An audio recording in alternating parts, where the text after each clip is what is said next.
Hello, everybody, and welcome to this plenary session number 3 of the World Forum of Human Rights City. I am Gabriela Ramos. I am the Assistant Director General of Social and Human Sciences. And the discussion that we're going to have in this very interesting session is the role of human rights cities in fighting against racism and discrimination.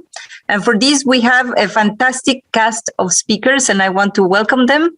We have Commissioner Terry from DeKalb County, Georgia, and former mayor of Clarkston in the USA. Welcome, Commissioner.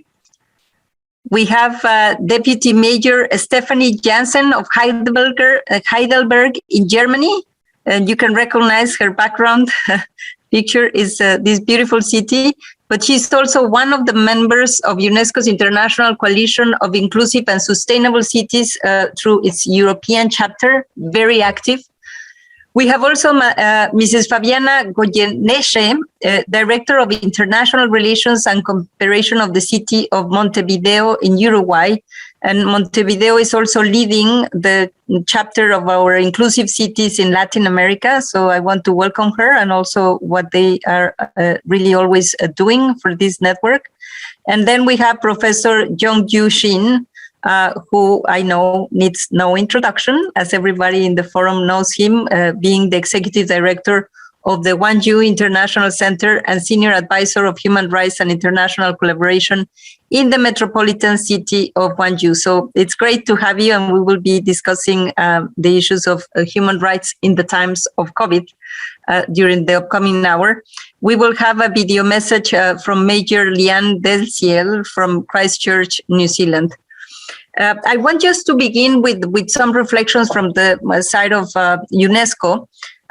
We have been working with cities all through the pandemic, and we know how much you count when it means to protect people and when it means to really advance solutions for the many challenges that the COVID crisis, because it's not only the health, it's the economic, it's the social, many other crises that are lived through the cities. And the virus really show how much our societies, our economies were in such a vulnerable position. It provided us with a mirror that I don't think we really like what we saw in terms of discrimination, in terms of lack of preparedness and really impacting on those that are more vulnerable. At UNESCO, we have, as many institutions, but I think UNESCO particularly, we are upscaling our work to try to address some of the most difficult trends that have emerged, particularly in the sense of leaving so many groups behind depending on their color of the skin, or depending on their origins, or depending where they live, and therefore faced with multiple challenges. We have launched many debates and discussions to understand what is happening on this front. The webinars on inclusion in the time of COVID, addressing racism, discrimination, and exclusion. And when we really try to advance a better understanding on how human rights is shaping a better responses. And these webinars also were matched with the regional expert consultations. But we had a major milestone, because it was not only the UNESCO and the representatives and the Secretariat, but also our member states, and actually led by Korea and Mexico. In December 2020, they really achieved a milestone that is paving the way to further strengthen UNESCO's anti-racism and anti-discriminatory efforts. They adopted a global call against racism and what is calling for us to adopt a roadmap. You know that UNESCO is about education, so how could we not introduce the citizenship education to advance less racism threats? We have culture, we have science, and we have the social and human science, as I said, that is looking at how to advance institutional settings, legislative frameworks, but also very handy policy toolkits to advance the fight against racism. And this is what we are doing now. But we know that for all the thinking, for all the debates, for all the very meaningful propositions that were coming out of this work and that will continue to come. One of the important actors in this pandemic are cities. Cities are the ones that really feel the impact more. You need to provide with answers to the people. You need to ensure and enforce the confinements at the first stance, but you also need to ensure that the health systems respond. You need to ensure that the children continue learning. And therefore, it's really a pleasure and a privilege to be here with you and hear your recounts of how did you live the pandemic, what your city really advanced in this situation, and how much we could also rely on the power that cities have at their hands to ensure that if we are going to go out from this crisis leaving no one behind, is because also of the action of the cities. So I will be asking a first round of questions to our dear panelists to set the ground. I will give you 4 minutes each, please. I'm going to be super strict. And then we'll go to the debate. But I would like you to take us, me and the panelists, with this question of how the effects of COVID-19 crisis intensified economic and social challenges in our world. But what was your city, the coalition? What was the action to address the dimensions of the crisis? And I will start with Commissioner Terry. Please, you have 4 minutes. Yes, thank you. And hello, everyone. Greetings from Clarkston, Georgia, DeKalb County, just in East Metro Atlanta, in the Southeast United States of America. It's very good to be here. Appreciate the opportunity to join this worldwide forum. And I hope that everyone is staying safe, is being healthy, and is getting vaccinated as well. I'll just begin by acknowledging that really every part of our society here in DeKalb County, Georgia, has been impacted by COVID-19 over these last 18, 19 months. We are a very diverse county. 17% of our county of approximately 750,000 people. Actually, we just did our census, so we're up to about 770,000 people as of the 2020 census. 17% of our population is foreign-born. We are one of the most diverse jurisdictions in Georgia. And then where I'm zooming in from here in Clarkston, Georgia, DeKalb County is where I was former mayor, is 50% foreign-born. And so as it goes in America, the diversity, when you look at diversity and or national origin, it is decidedly non-white. And in fact, our city in Clarkston is 82% non-white, and our community in DeKalb is majority minority. And so we have been experiencing, I think, from all corners, struggles, whether it's in schools, whether it's with our economy, whether it's with just thousands of individuals who have died as a result of contracting COVID.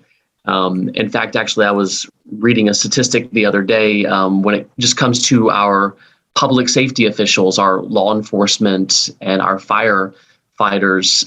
The number one cause of death in the last 2 years has been COVID-19. It hasn't been police shootings or traffic accidents, things in the past that would have been real cause for concern in certain parts of our public sector workforce. But because of COVID-19 being so devastating, it is impacting every aspect of our society, even our frontline workers, and especially our frontline workers. And I'll just close by saying that we have implemented programs here in DeKalb County to help the most vulnerable. We have pictured here in the slide is one of our regular food distribution giveaways. We still have at least 15% of our population lives at or below our poverty line. And so we have partnered through our county executive's office with the Department of Agriculture here in Georgia to provide food assistance to individuals. We are in the process of distributing approximately $30 million in rental assistance. We have a large rental population in DeKalb County, and many of them have experienced housing insecurity as well as the possibility of eviction through our court system. And so we have saved thousands of families from losing their homes and having to search and find somewhere else to live. And then finally, we are recognizing that our children must get back to school, but many that cannot attend in person still need to utilize the virtual learning. And because of our significant lower income population, we have partnered with our school system and our libraries to provide free mobile hotspots to DeKalb neighborhoods, to individual households, so they can have that high-speed broadband access. And with that, I'll yield back my time. Thank you, Director Ramos. Well, but really, you are really covering all the vulnerabilities that people faced related to housing, to schooling, to protecting lives, and that's the very sad part. But this set the ground very nicely. I would like to call on Major Jansen for you to underscore what were those elements, and yes, I have to say that this question of the great diversity is quite something. But Madame Jansen. Yes, thank you. Yes, in Heidelberg, the COVID-19 crisis has certainly not impacted all of us equally. The virus does not care about race, gender, sexual orientation, religion, or class. However, the crisis has reinforced and deepened the already existing inequalities in our societies. For example, our LGBTIQ plus community has been particularly affected by social isolation, mental health problems, and family violence. This has been exacerbated by the pandemic lockdown measures. The services provided by the city often represent places of refuge, many of which have almost completely disappeared due to the several lockdowns our city has faced. Our citizens with disabilities have been severely restricted in their independence due to the COVID measures. In particular, it is now even more difficult for them to organize assistance. In the beginning, they were sometimes very isolated. Citizens with hearing and visual impairment have been and still are facing discrimination due to masking and distant rules that they may have difficulty complying with. Also, the gender pay gap between men and women has increased during the pandemic. The city of Heidelberg has tried to react quickly and has facilitated roundtables involving different counseling institutions and NGOs. This has been especially helpful for us to understand the social dimension of this crisis. As if under a magnifying glass, the pandemic has made it clear how important it is to maintain social support services, especially during times of crisis. The different counseling services we and our partners offer have been transferred onto the digital space, and innovative communication channels have been established to reach clients, like walk and talk, windows visit. We used all creativity we had. As the city administration, we took the social efforts of the crisis into account very early. Constant monitoring has allowed us to develop measures tailor-made for the local challenges different communities are facing. Therefore, the city of Heidelberg has established a COVID-19 emergency fund of 800,000 euros to directly and quickly support those affected by Corona. They have been especially dedicated to assist locals, associations, and agencies in their important work for marginalized communities despite the pandemic. Nevertheless, are also positive aspects to say. The crisis has shown that we could stand in solidarity with one another. The citizens looked out for each other. They stayed home, wore masks, and volunteered in many ways. I think this was a result of several things: our transparency and public information, the online campaigns and posters developed by the city and local artists. This encouraged people to stick to the rules and to take care of each other. I want to end with the important role of migrants and people of color have played in getting all of us through this crisis.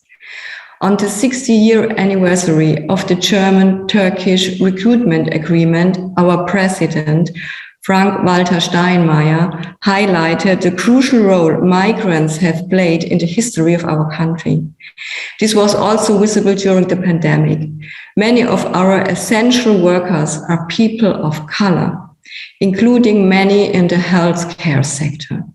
The developer of our COVID vaccine is a first-generation German of Turkish heritage.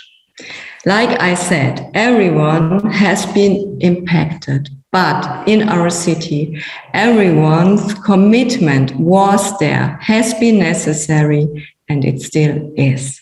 Thank you. Thank you. Thank you so much, Major Jansen. And I would like to retain this because this is what I would like to then probably when we get closer to the end to get from all of you, because it's amazing how much you step up to the challenge. The authorities step up to the challenge to protect people. And there are these very nice silver linings of policies and actions that we're taking that we might need to withdraw, but that at some point we might need also to see if we can keep them in some way. But this solidarity is also something that we need to rescue to get something positive out of this terrible crisis. Madame Goyeneche from Montevideo, your turn, please.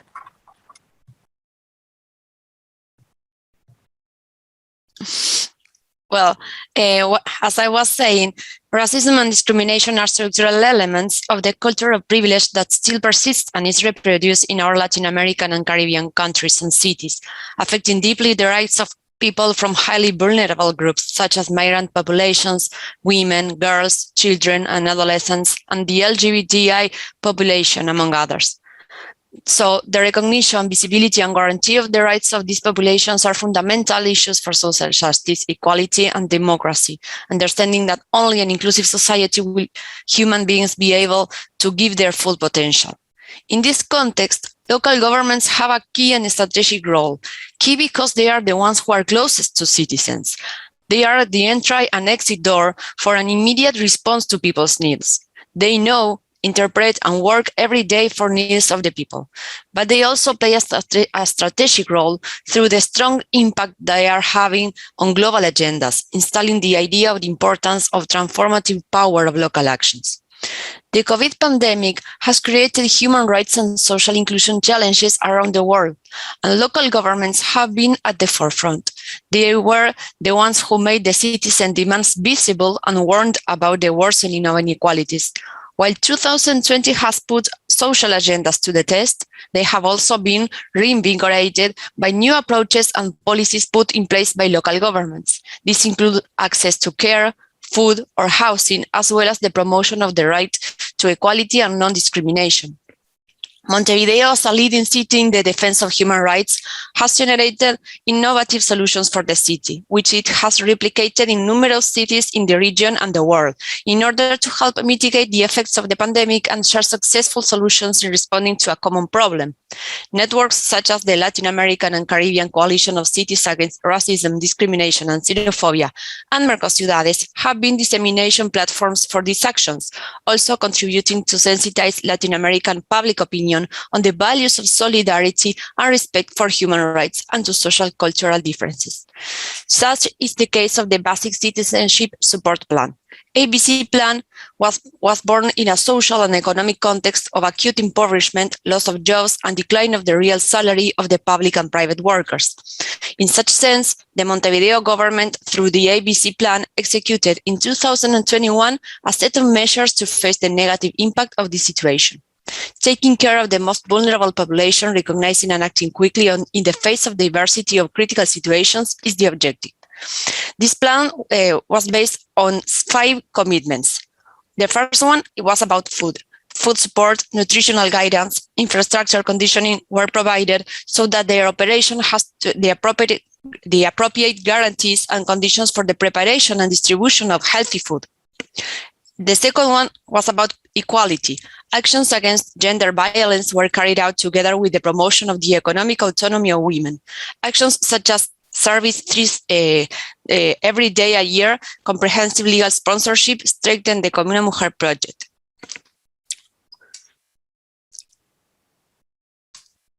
Also, measures were adopted to alleviate the critical unemployment problem currently being experienced in Montevideo. Today, we have an extremely depressed job market, with specific strategies, it will be possible to improve the quality of life with more jobs and opportunities. And the health emergency and the socioeconomic situation that we are experiencing have direct consequences on the overall health of population. However, although it has had a significant impact on all people, it has even more so on children, adolescents, women, and the elderly, another highly vulnerable population. So we created a medicine fund, territorial strategy for attention to situations of gender-based violence and child sexual abuse, and the extension of the hours of attention on health in polyclinics. And the fifth component was about territory. Through this component, the aim is to improve the quality of life of the people who live in those settlements on the outskirts of Montevideo. Through the carrying out of road works that improve the traffic conditions of the streets and passages that are in a state of deterioration and flooding according to the priority established in conjunction with the citizens, because public spaces are very important nowadays through the pandemic. So this plan is an example of the call to action that cities have, as well as that of sharing with other cities in times when the problems and challenges caused by the pandemic must be addressed through dialogue and international and regional cooperation. Given the nature of the pandemic, rights must be guaranteed by governments without discrimination, and especially for those groups that are disproportionately affected because they are in a situation of extreme vulnerability. And in this sense, local governments accepted the paradigm shift and have become the guarantor of a people's fundamental rights and have assumed responsibilities beyond their powers in pursuit of building a future with more dignified and healthy communities. Thank you very much. Thanks to you, Fabian, and the fact is that from what I'm getting from all of you, of course, is the pandemic hit differently and required very well-defined actions in different areas. But we should recognize that there were groups that were facing higher hurdles, and you tried to streamline the kind of support that they could receive. So this is very targeted and very welcome. Professor Shin, your comments, your initial comments, please.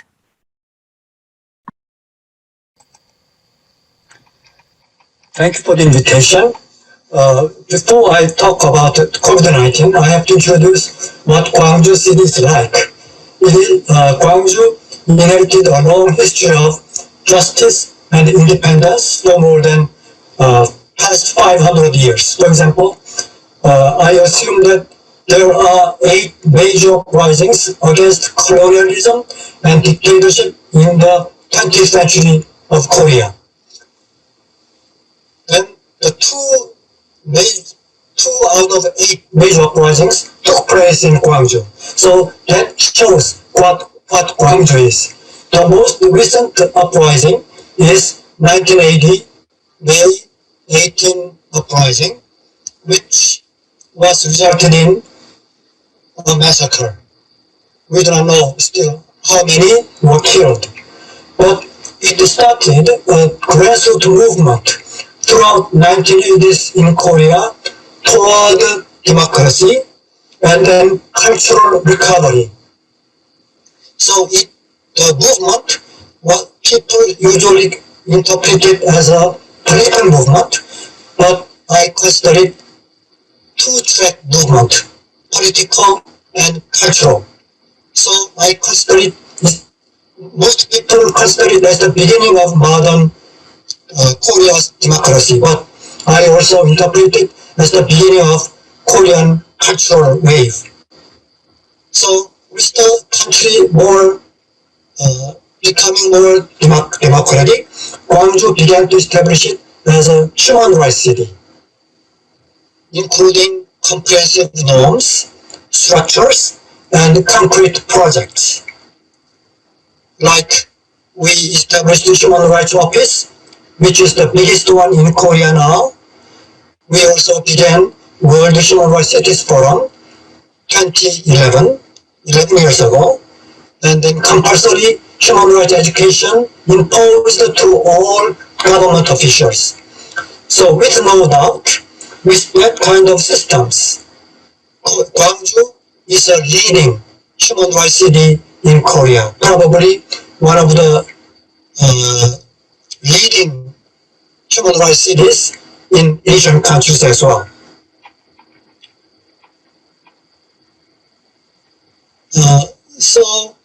With this system at hand, we faced coronavirus.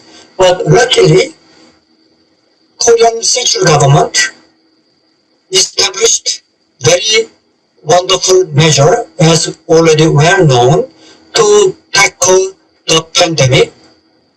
So in terms of health, there was no major problem in local governments throughout Korea. But still, Gwangju tried to establish many different measures to help disadvantaged people, including financial support and then other support, like we provide special financing to small, medium-sized businesses, which are suffering a lot. And then the people in a poverty level. But still, I have to finish my words that this pandemic is dividing the whole nation, the whole people, into progressive and then conservative side. Hope we can handle this division of people in their attitude toward migrants and towards non-privileged people. So that is the issue, and then I really believe that educating the general public as well as the growing generation is really important for our future. Thank you. Thank you so much, Professor Shin. And yes, I don't think there are many cities or countries in the world that can say that you could really handle it well, but you did. And Korea had this anticipation and protocols and programs that really help you handle it in a very effective way.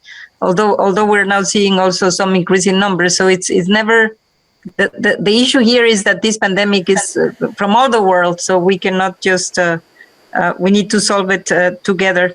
But I should say also that we are very proud to partner with you, Professor Shin. I think that Gwangju had been a real, like all of the panelists that are here with me today.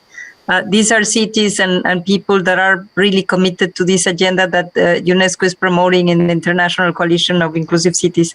Let me now move. I would like to project the video of Major Leanne Dalziel of Christchurch. That you know. I mean, this city now is known, unfortunately, by the tragic events of the shooting of the Muslims in worshippers. So let us hear with her from her, and then I'll go again back to all of you.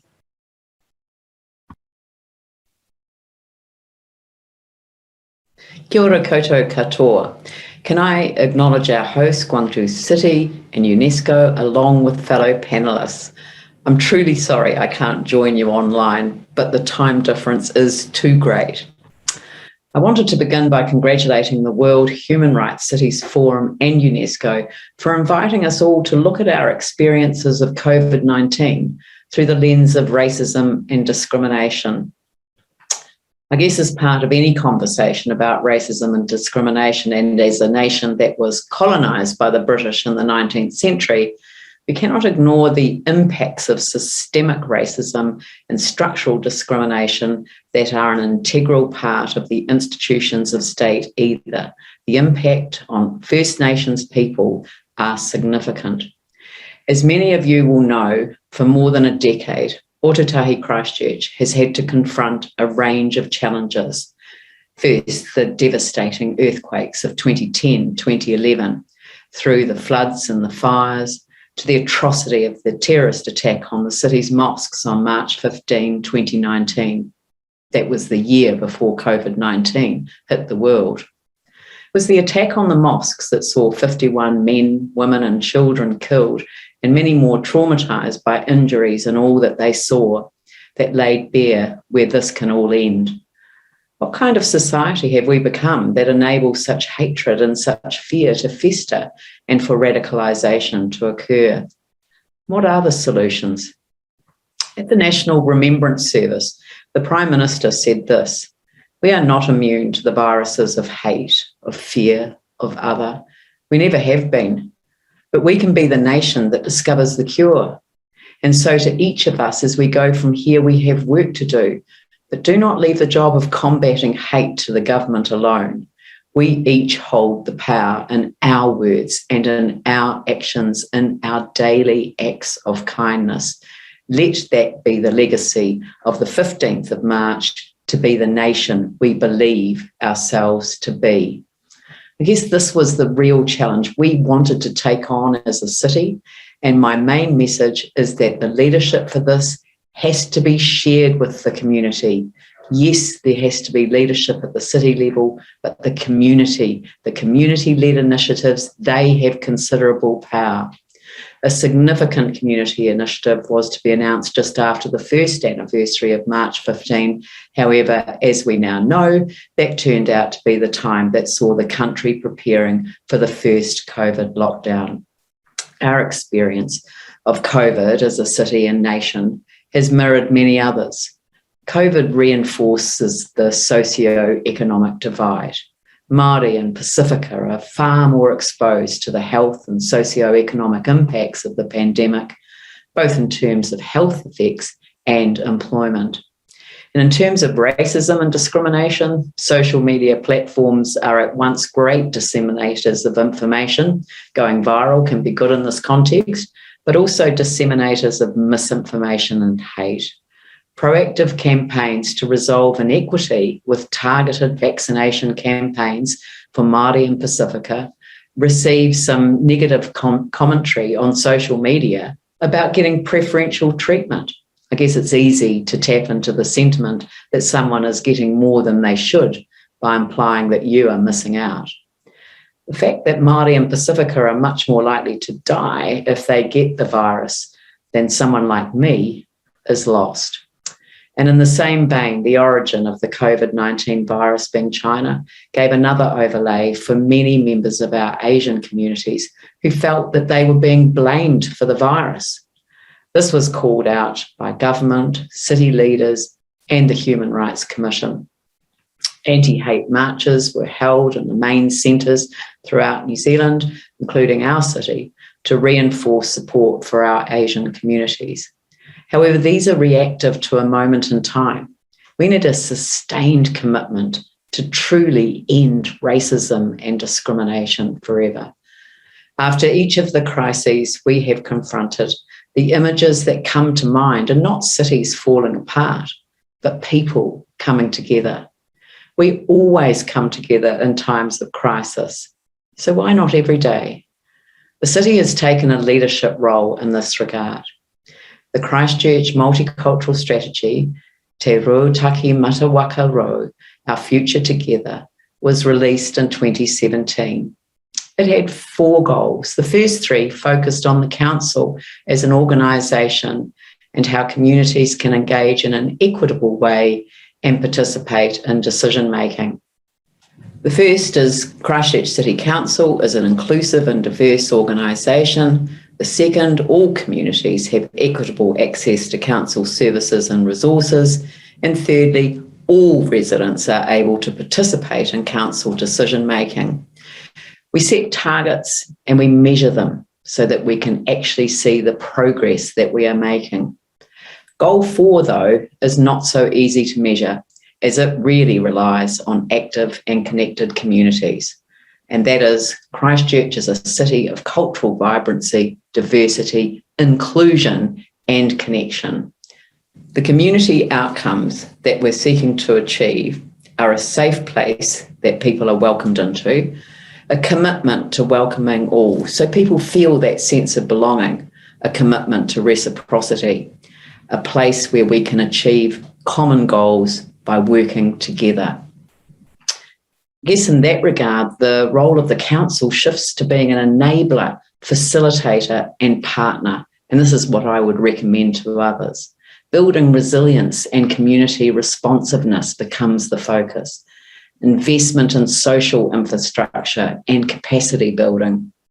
Nurturing enduring and trusted relationships deep in the community. They need to be there before a crisis happens.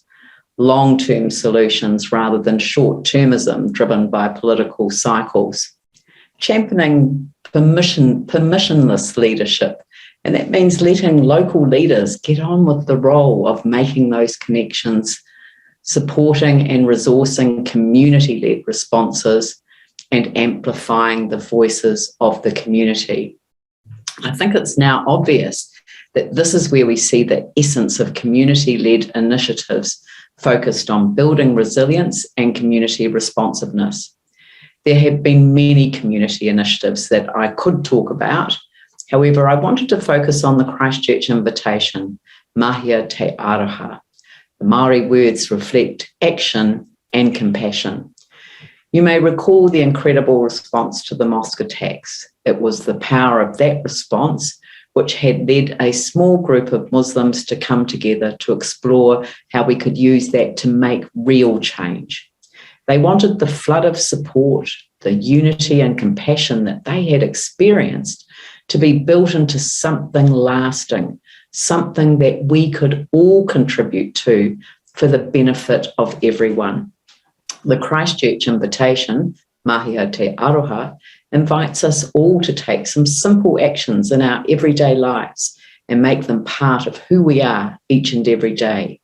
We spread peace, we share food, we reconnect with each other, and we spend time in reflection so as to replenish our wairua, our spirit, the essence of who we are as people. And although developed from within our Muslim community, this invitation is inclusive of people of all faiths or none. At its essence is humanity, and the invitation is to us all. I was so proud as the Mayor to see members of our community who had been through so much take the lead to offer these simple but deeply profound sentiments grounded in humanity that invite us all to a better way of being. And the challenge that we take with us, as I'm sure you all do, is how do we keep the unity real? To be a community that stands up for and celebrates diversity, where unity is the norm, where all are treated with decency and respect, no matter our gender, language, ethnicity, sexual orientation, or religious beliefs, where there is no room for intolerance, prejudice, and racism, where we take on the reality of the unconscious bias that undermines our capacity to connect with all people, where we demolish the structural barriers that prevent people being the best that they can be, and when we have courageous conversations about those things that stand in our way of being an inclusive community that values the true worth of diversity. It is customary to end a contribution such as this with a whakatoki, which is a traditional Māori proverb. Kia kotahi te hoe, paddle as one. Ko te wā whakawhiti, it is time for change. I wish you well as you continue this very important discussion. Nō reira, tēnā koutou, tēnā koutou, tēnā koutou katoa.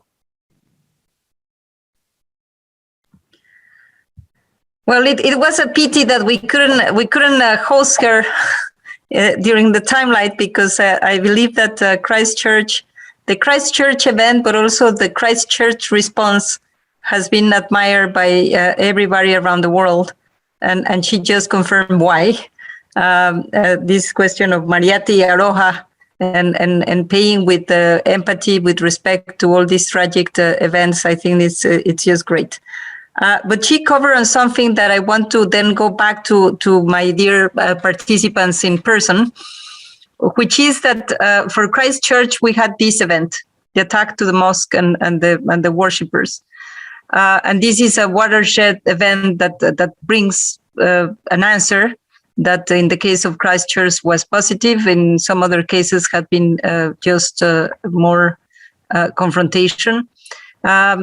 We also know that the Black Lives Matters movement was born out of this realization on how much our institutions were pervaded by racism, biases, and mistreatment, as we saw it in the case of George Floyd and his killing. So I want to go back to all of you and you chip in as you see fit. What kind of event in your city has also bring this kind of reflection and change? And as was mentioned by Mayor Delson, partnerships, mobilizing citizenship, getting hand in hand with NGOs sometimes provide an answer. So could you share also with us this new round of questions? What is the moment? What is the Christchurch moment for your city, and how did you live it with the civil society? Who would like to take the floor? Or do we go again with Commissioner Terry? I'd be happy to go. Yes. Okay. Yes. Thank you, Director Ramos. Yes, I would. Two moments for our community in the last 2 years. I think number one, the killing of George Floyd, and then within that same period of time, the killing of Breonna Taylor and Ahmaud Arbery, who was in Brunswick, Georgia, on the coast of Georgia.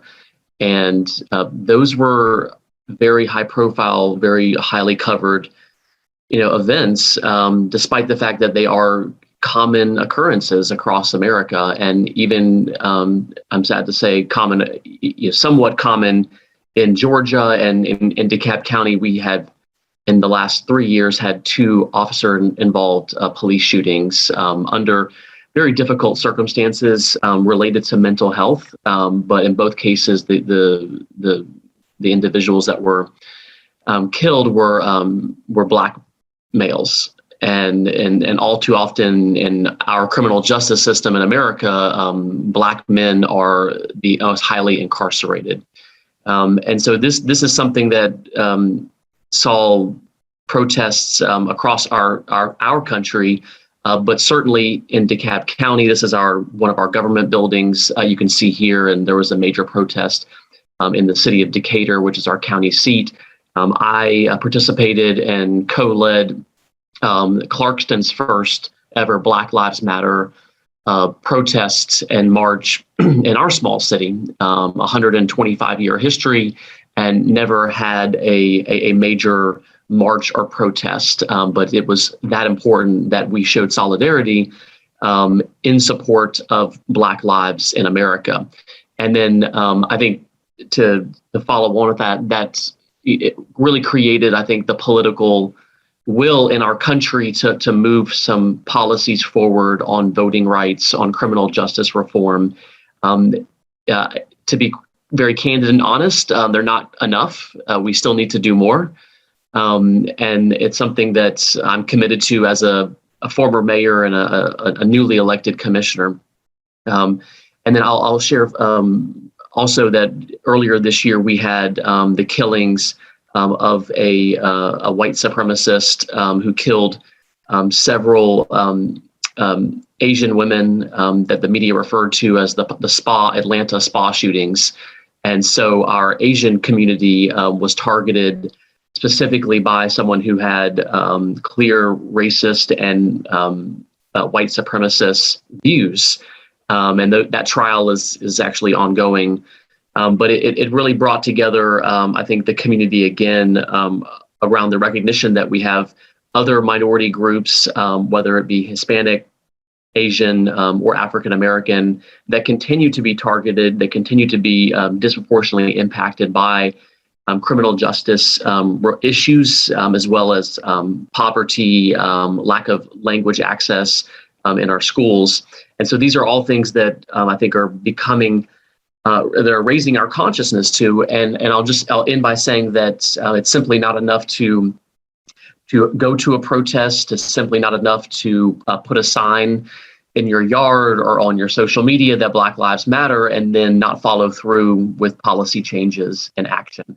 And so I think this is the call that we have as leaders in cities and counties around the world, is that we respond to what, if we had the largest protest movement in modern times, the politicians should take encouragement by that, to know that the people are with us and they want bold changes, they want bold actions. And that is something that we continue to work on here in DeKalb County. And I hope that cities and counties across the country and the world will take suit as well. Thank you. Yeah, there's nothing worse than missing the call to action when these things happen. As much as we can be depressed and we can be shocked and we can be, is true. And if there is anything that I would really like to get out of this panel, and as a message from the forum, is how much these crises and also the events that we know are happening in terms of increased racism need to be countered. We're not done. These attacks on Asian descendants or with minorities around the world, given the tense environment that the situation has created, is just on the rise. And I think that we need to be very conscious about it. Deputy Mayor Jensen, would you take the floor to share with us what moment of truth of Heidelberg and how you managed to turn it around with the support of civil society? Yes, sure. Thank you. Yes, it was also the public murder of George Floyd that influenced movements in Europe. In Heidelberg and probably in most European cities, thousands of young people took to the streets last year to stand up for the rights of Black people, also in Germany. From this grassroots movement, a new anti-racist network has formed with the aim of connecting different perspectives of racialized people and communities in Heidelberg. Through this network, civil organizations make sure that their demands are being heard, not just today, but in the long run, when the general public's attention shifts. For us as a city, and for me as a mayor, it is of utmost importance to work closely together with activist networks like this one, to listen, learn, and tackle the challenges of systemic racism and center the perspectives of the people affected by racism in our city. Therefore, we have established a new anti-discrimination officer within our Office of Equal Opportunities to focus on combating racism. In addition to that, we finance an office for anti-discrimination counseling as a point of contact for people who experience racism and discrimination. I am also responsible for education in our city. So I know the importance of learning and unlearning when it comes to understanding racism and its colonial roots. Just recently, we supported a Black Lives Matter conference at one of our schools, and I had a chance to take part and thank the young people for their willingness to learn and engage in anti-racist work. However, young people are not the only ones who want to learn. as a whole, our city is open and willing to learn from one another. To strengthen education around the topic of racism and diversity, we have established a new educational center to enable all of our citizens to engage more with these topics. One important topic, for example, is the colonial past of our city. Together with UNESCO, we organized an online seminar to create processes of colonial remembrance in an inclusive and participatory way with the people affected of racism. Additionally, we supported the production of a podcast that focuses on the colonial traces within our cityscape. I could list many more, but those are just a few of our anti-racism projects with civil society. I hope that we can continue working together so closely. And we have been proud to partner with you, Deputy Mayor. I will come back to our question of youth, because we have some nice examples of partnering with you. I will just need to hear from Director Goyeneche. Yes, well, I'm listening to all the other cities, and I'm so proud that what these Cities for Human Rights can do. We have a strong worry about migrant people here in Montevideo, because Latin America is living a big mobilization of people through the different countries and the different cities, internal and international mobility. So when the pandemic started, migrants from all over the continent that were living here in the city started to have really bad housing problems, because they were under the menace of eviction, and they had to quit their jobs. They were working on informality and with underpaid jobs. And when the sanitary crisis started, also an economic and social crisis started, and migrant people were one of the most affected, who are also racialized people. So xenophobia and racism were really under the surface here, and also invisibilized. So we wanted to show and to get visibility that this was happening, that racism and discrimination were happening, and xenophobia, and we tried to communicate that and make campaigns, and also we supported with different funds for housing, temporary funds for housing for migrant people, especially in the collective houses that are here in the neighborhoods where migrant people mostly live. And this was very important, and we wouldn't have been able to do it without civil society. We think, and we know, that participation is key in the human rights perspective. So we adapt and we apply participation in every public policy we do, especially in human rights and social policies.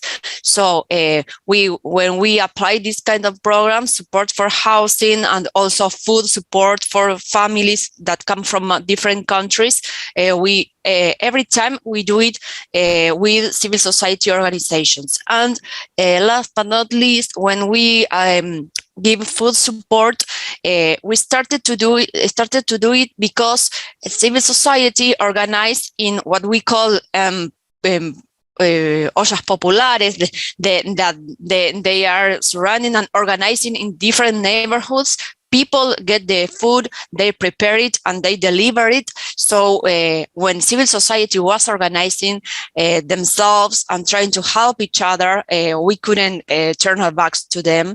And we started to provide food and to provide elements to do it, because now and again, it was migrant people, racialized people, who are getting the worst part of the pandemic, but also of the violence that it brought, not also physical violence, but institutional violence and discrimination and xenophobia. Thank you so much. Professor Shin, please. Yes, I want to share what we have been, why, and then what we have learned from the Human Rights Cities Forum experience. We started this forum to share our experiences with other cities, and then we want to learn as well from others. But we are realizing that we are learning more than sharing our experiences from others. And then the local societies are mobilized to co-organize this event, and then we are getting closely networked through our engagement. At the same time, we are overwhelmed by our quality network with like-minded human rights cities around the world, human rights experts, world organizations like UNESCO, UN Office of High Commissioner for Human Rights, UCLG, among others. Such a great result was possible because we are working with our souls, not for simple business, common business. Gwangju is a member of many UNESCO city networks like Creative Cities Network. We also have a UNESCO heritage organizations, but still this forum has given rise to wider human rights wider international network, local and then international. Interesting result is that the citizens are getting more widely exposed to the concept of human rights. So human rights is becoming more common words in the city now. Another interesting result, the newly elected local government officials, whether they are trained or not by human rights policies, they are becoming more human rights friendly, so they are implementing human rights based policies in their local government management.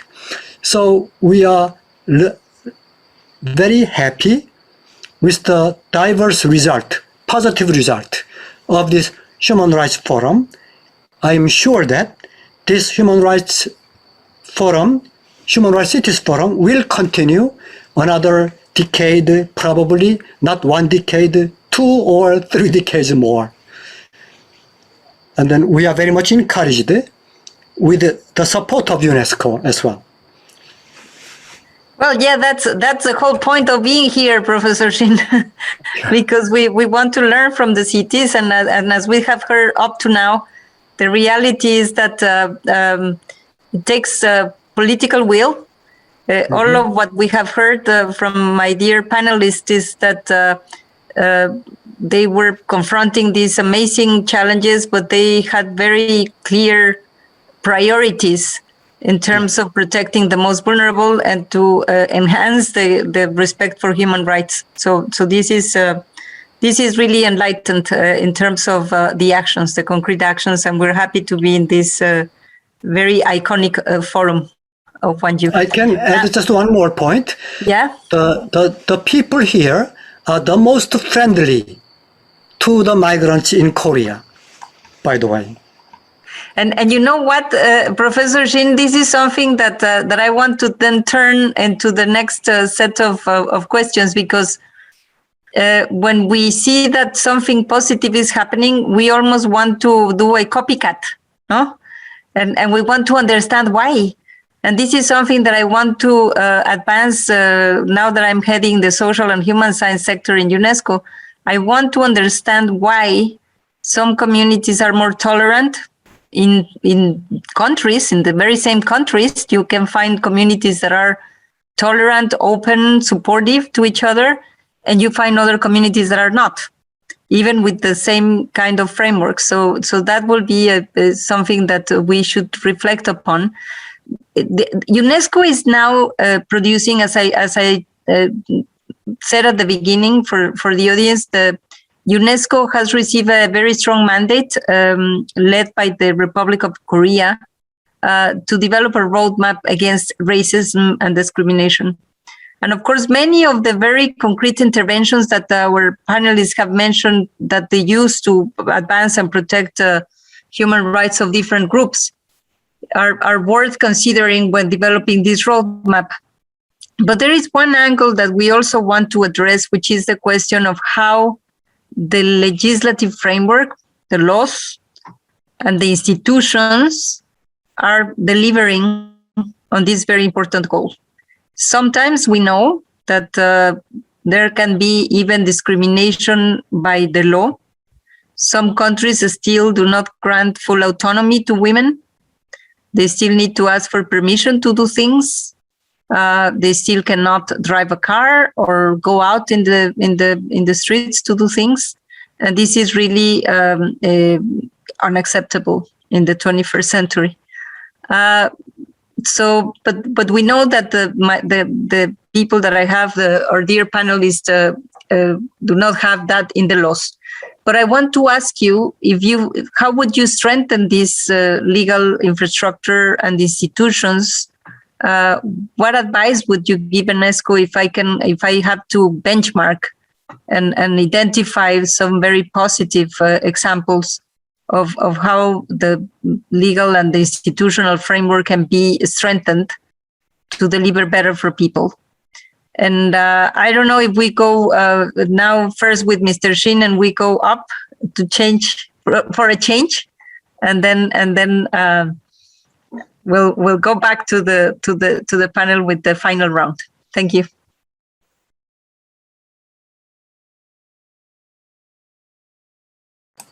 Would you like me to talk about what measures? Laws and institutions. Yeah. So, in fact, Korea used to be very conservative. In fact, I consider Korea was one of the most outdated countries in terms of gender equality and then discrimination.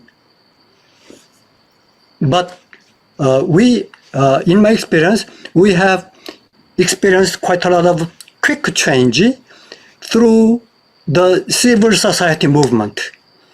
Without organized civil society movement, I do not think we cannot exert any influence to the social change.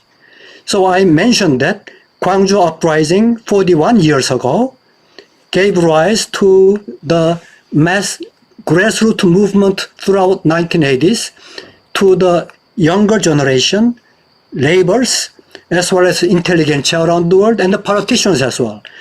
They are not only enthusiastic individually, but also they are well organized. Without organized effort, we would not have produced modern democracy, nor the Korean cultural wave at the moment we have.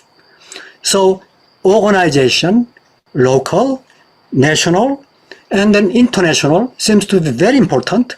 At the same time, we learned a lot through the examples of other countries. So that kind of examples, statistics, what other countries are doing, that kind of examples should be shared through social media, through like a news media, and then most importantly, education. So UNESCO is a cultural and educational organization, including science. So we have to mobilize cultural movement to give rise more impact. I found quite interesting that the BTS performance in UN attracted more than 20 million clicks. I'm not sure, it would be now more than 30 million. That kind of attention can attract through cultural movement as well as education. UNESCO is promoting quite a lot of educational activities like a global citizenship education. So in that regard, this kind of change should be carried out both by culture and then education. In that regard, the role of UNESCO seems to be beyond my personal description. Thank you. We're very proud to hear these kind of comments from someone like you, Mr. Shin. And yes, we will be upscaling our efforts. Director Goyeneshe, you want to chip in on the question of how to strengthen the regulatory and the institutional framework? Yes, of course. In Uruguay, we have a very friendly and human rights legislation and framework, because in the last 10 or 15 years, our country, together with civil society, has developed a series of laws that protect human rights. We have a law that supports marriage between people of the same-sex marriage. We have a law that recognizes our colonial and our relation with slavery in our history, and wants to repair the damage to African descendant people and promotes quotas for jobs for African descendant people. We have a law that protects trans people. So we have a very generous framework in human rights, and very actual, very new. There is something that we have to improve and to make better. That is when we have a violence against people and discrimination acts, especially with a violent with violent events, that the sanction is very hardly applied, because our criminal system mostly doesn't consider that there is discrimination in that violent act, so they don't punish it. The law says that it must be punished, but at the end of the day, it doesn't happen. So we have many few events that have been actually punished when we have violence against African descendant people or LGBTQ people, and that was the reason of the violent act. So I think that we have a very rich framework and a very rich legal system, but we really need its education and new ways of educate the people who work in the legal system and in the institution, because if they don't have human rights perspective and gender perspective, it's going to be very difficult that the laws work when this situation happen. You are completely right, and that's why I also invite you to join us in our master classes, one that we have done with many of you. But it's true that we need to recognize our biases and discrimination, that we are embedded because we are who we are, because we come from where we come, because we are teaching certain ways, and therefore recognizing those biases is super important. But it's very interesting what you're saying about this defining the crime not only as the action of affecting somebody and then you punish, but you're affecting somebody because who he is. And this is super important. I am Mexican, and I can tell you that I was very proud to see when the penal code introduced the feminicide concept. And many people were saying, why would you do that? I mean, how can you prove that she was killed because it was a she? Well, we can do it. And then it will add up this additional element of raising awareness of something that is not happening because it's a crime and because there is violence, but it's happening because of who the person is. And I really commend this work that you're doing there. Deputy Mayor, your turn, please.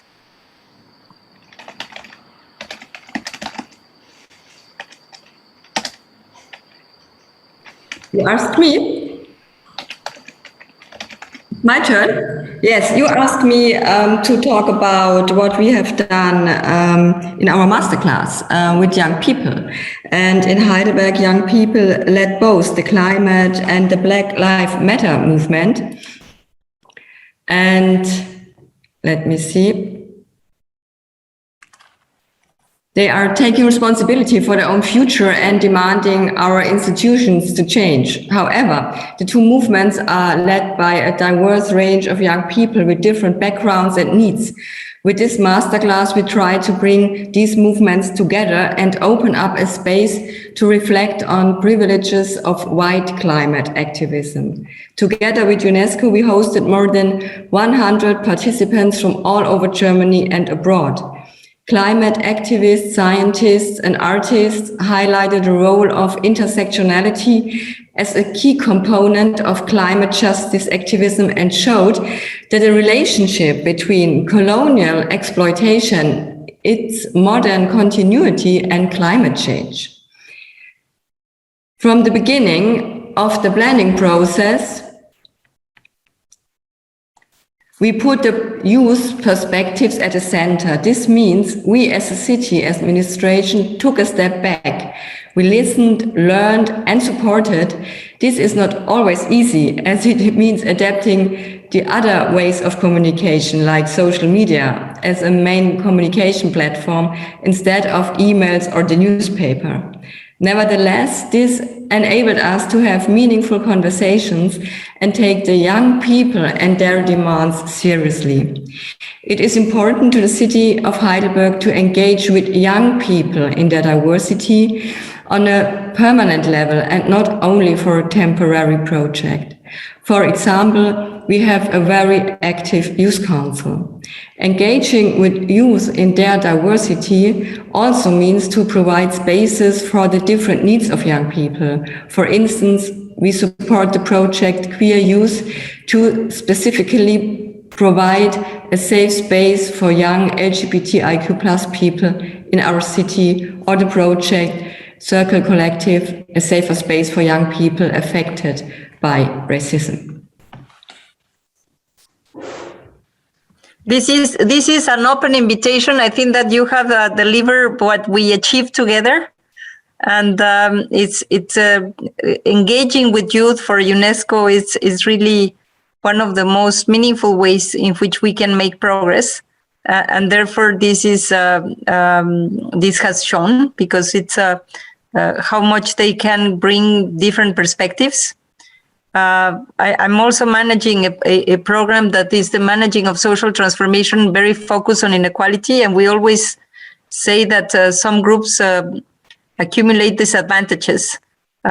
This is the non-technical term to say that there are these intersectionalities that you mentioned, and that are going to hit us hard, because those communities that are more vulnerable, as COVID-19 shown, are the most affected with anything happens, and climate is happening. The climate crisis is happening, and they are really conscious. Now I give the floor to Commissioner Terry. You could combine the question that I was posing on institutions and regulations with your own experience, because now you are at the county level, but you were mayor too. And therefore you can have this multi-level governance experience and see how they complement each other, but they also where there are gaps. And then, because we have around 15 minutes left, I would like to now turn it around you, because this has been a fantastic conversation that I have been moderating. But I would love you to think, you have heard each other, and you have pick up the brains of each other, I'm sure, learning from what others have been doing. So if there is any question that between yourselves you want to put to each other, let me know and raise your hand after Commissioner Terry makes his presentation. Okay? Great, thank you, Director Ramos. Yes, I'll leave time to have those questions. I really appreciate this conversation and the enlightenment that I feel that I personally am getting, and I feel very fortunate to know all of y'all and to understand the work that you're doing. It's really incredible. I'll quote an American author, Mark Twain. He said that travel is fatal to bigotry, prejudice, and narrow-mindedness, and that one cannot develop broad, wholesome views of the world by vegetating in one's own corner for one's entire life. And if there was going to be a bumper sticker to put on the back of your car or bicycle, it would be "Travel is the only cure for ignorance." And I think that part of what I think that we can do, just to the question about what frameworks can we do to break down the barriers of whether institutional racism or societal racism, is that we have to interact with each other. And so, number one, the ability for us and our residents, our citizens and our residents, to travel, whether it be physically traveling and going around the world to experience new places, or to just travel to another part of your city or county. And I'll answer the question specifically to how we can break down those barriers. And I think one sort of preeminent solution is housing. Even when you look at how diverse DeKalb County is, if you were to look at a racial demographic map, you would see that the racial groups are completely separated and isolated. And how can you develop broad, wholesome views of the world, or even that of your nearby neighbors, maybe just a 15-minute bicycle ride down the street, if you don't actually interact with them, if we are literally segregated into where we live, whether it be in a tenement, a multifamily apartment complex, a single family neighborhood, or somewhere in between. And I think for us as civic leaders, we have to approach it from sort of two main objectives. One, creating that opportunity for our own residents to travel just across our cities and to meet, and I think what they call, the urban planners call, the third place, or the civic space. Places where there are parks, there are schools, there are plazas, there walking trails, biking trails, opportunities for us to actually interact in a very sort of scheduled or curated space to see what happens when different people come together. And then I think more so within that, the way that we actually really sort of link and create that cohesive bond is the type of housing that we build. And so in Clarkston, everyone can Google the first tiny home neighborhood in Georgia. We completed that earlier this summer. It's an opportunity to create more dense housing opportunities, more affordable housing, but just different types of housing construction, tiny homes, cottage homes, medium and larger size homes, all living within proximity to each other, that create different levels of financial viability, but also addresses the fact that we have very different housing types, even across even just one city or one county. And so as policymakers, we really need to put forward this idea of more integrated and variable housing types, because we are literally in America are segregating ourselves, not by any sort of institutional racism, although there is a long history of institutional racism and housing racism in American government, where Black families had to live in certain parts of the city from white families. But even though those laws do not exist anymore in our country, they've been abolished for 40 years, we are actually more segregated in America than we ever have been in our history. And so that should be a cautionary tale to any city or county that is becoming more diverse. The risk that we get into is that we will either de facto or they say de jure be forced into segregating our own selves. And so we have to think intentionally about how we try to create those common housing opportunities so we can live in proximity to each other, the young and the old, the Black, the white, Asian, Hispanic, the different multiracial and multi-ethnic groups. And then the last thing I'll say is I'll just say that all of the things I'm saying we did in Clarkston. Clarkston is known as the most ethnically diverse square mile in America. It's 1.4 square miles, 50% foreign born. But when you look at a population racial map of our city, it is completely integrated. All racial and ethnic groups literally live within a 10-minute walk of each other. And so we interact with each other on a regular basis in our schools, at our coffee shops, in our downtowns, and our main streets, because our housing options are so broad. We have lots of apartments, lots of single family neighborhoods, lots of in-between housing. And it means that we just get to see each other more often. And if we see each other more often, if we travel more often, whether it be around the corner or around the world, we will break down those barriers of ignorance and bias and bigotry. And I believe we will find ourselves to that world that we wish to create and to see, and we're all working for. And that's why, and now I understand why you have the eat well, travel often in your back. Because the reality is you're completely, if we don't nurture ourselves with the very different views and experiences that other cultures and nationalities and people have, how can we be open-minded? But you're touching on one of the most difficult questions, because I live in Paris.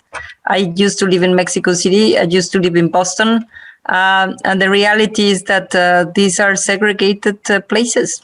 It happens. It happens that housing is built in certain ways. Prices are built in certain ways. Communities are put together in certain ways. And then we don't manage to have the kind of interaction that we need among our communities. Does anybody from the panel, to finish our conversation, wants to raise a question that the others can answer? Anybody? If not, I will then make a final question. Okay, Professor Shin, there you go. Such a session organized by UNESCO was possible because the UNESCO leadership have a keen sense on anti-racism and creating inclusive society. So I really believe that whether it is organizational or institutional, the political leadership is really important. So as the Ted talked about a mixed community, people are exposed to each other. That kind of setup, I suppose, was possible by the wonderful leadership for a long time. Without right political leadership, I think it is quite difficult to fulfill our dream. So under conservative, ultra-conservative leadership, hate crime increases. Yeah. So I really believe that education, cultural movement, organizational movement important, but at the same time, we have to keep in mind that political participation is important, and then electing the right-minded political leaders are really crucial for our future. That issue I want to present as well. That's a very good point, and let me tell you that to your list of issues that need to be used, a list of tools, a list of levers that we have to counter racism in terms of culture, in terms of education. I would add on that in my sector, the social and human science sector of UNESCO, we believe in societal movement and how societies can be shaped to counter racism. And that's why it's so important that I'm here with all of you, because this is the coalition of cities, of inclusive cities that we have worked with, because they have this political commitment that Professor Shin is mentioning, but it has also the grassroots. It has the bottom up, the top down. I want to thank, for example, India Tino, who is with us and who manages the coalition of cities in UNESCO. But it's the combination of this group of people that really want to make change. And with that, I would like to give the floor to Deputy Mayor Jansen for a final comment. And then I will go with Director Goyeneshe, and we will finish then with Commissioner Terry. Your final comment. It has been my pleasure. I have learned a lot. Very complex agendas, because you have touched upon about what you have done to protect people, but then how you have countered the expressions of racism in different ways, and how you have been really committed to this agenda, because commitment is what we need. So over to you, Deputy Mayor, and then Director Goyeneshe and Commissioner Terry to close this wonderful panel. Thank you for this session. Now it's really obvious where because it is necessary to have these meetings. The city of Heidelberg is coordinating the Europe Coalition of Cities Against Racism, a group of 150 European cities exchanging good practice for combating racism and discrimination. Best practice exchange is a key tool for our work because it uses the potential of cities as drivers of change. UNESCO could enhance its partnership with cities by facilitating more opportunities for cities to come together and share with anti-racist strategies and policies, and so we could working with them. Supporting the exchange of knowledge is crucial in shaping inclusive and sustainable cities and should be fundamental part of UNESCO's strategic framework. I would appreciate it to meet you all again. Thank you. You are completely right. I think that this exchange of knowledge it not only helps us to think, because you have huge responsibilities, and I really respect you for that, but also to learn. Let me tell you that when we bring officials together, when we bring cities together, you learn from each other, but it almost becomes like a therapy group, because you get to see that everybody is also facing your same challenges. Director Goyeneshe, and we have barely 2 minutes each, and we will be closing the panel. Thank you. I think I would like to say that what we have been talking about today was finally the right to the city. When we are talking about human rights cities, we need to remember that people are entitled to the right to the city, and that means they are entitled to their right to housing, to food, to health, to not being discriminated because of who they are, because of the relation of oppression that they have been living under. And we are it is our duty to protect them, to be the guarantee that they access to that right, and to work for the right to the city every day. Thank you very much.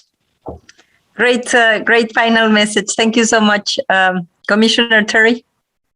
Yes, thank you. And I'll leave with a word of thanks. It's really, my heart is full with getting to know and to meet each and every one of y'all. It's really gratifying. I was at the forum, I think about 3 years ago, thanks to the invitation from Linda and her amazing team. So really gratitude for them and all the work they've done.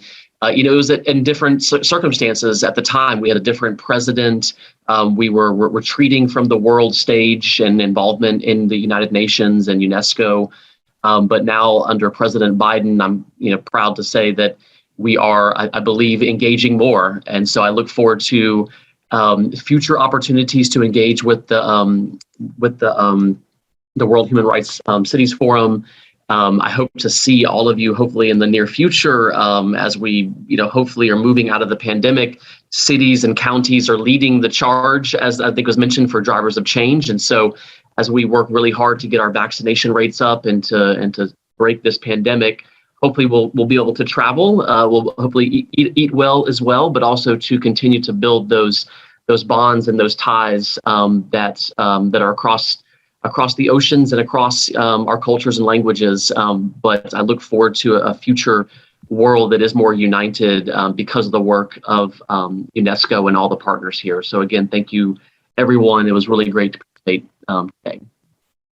No, great to have you, and I'm sure we will meet each other in person, and we will keep you informed about what UNESCO is doing, not only with this fantastic partnership that we have with the Forum of Human Rights Cities, but on the roadmap on anti-racism and on the scaling up of our work, because we will rely on your knowledge to really deliver for good. And so now, without further ado, I will leave the floor to Professor Shin, who is the mastermind of bringing us together. Thanking you again, and we'll be together again, I hope, in person. Thank you so much. Thank you very much for this wonderful participation. I am privileged to be one of the group here. Hope we can have more physical contact in the near future, creating better forum, Europe, American continent, and then other Asian cities as well, and then African continent as well. Good. Thank you very much for the invitation and participation. This is a promise. We will continue learning together, walking this road together. And you have been really inspiring in all of your comments. Thank you so much. And UNESCO, we will continue counting on you. Thank you very much. My privilege. Bye-bye. Thank you. Bye-bye. Bye-bye. Thank you. Bye-bye.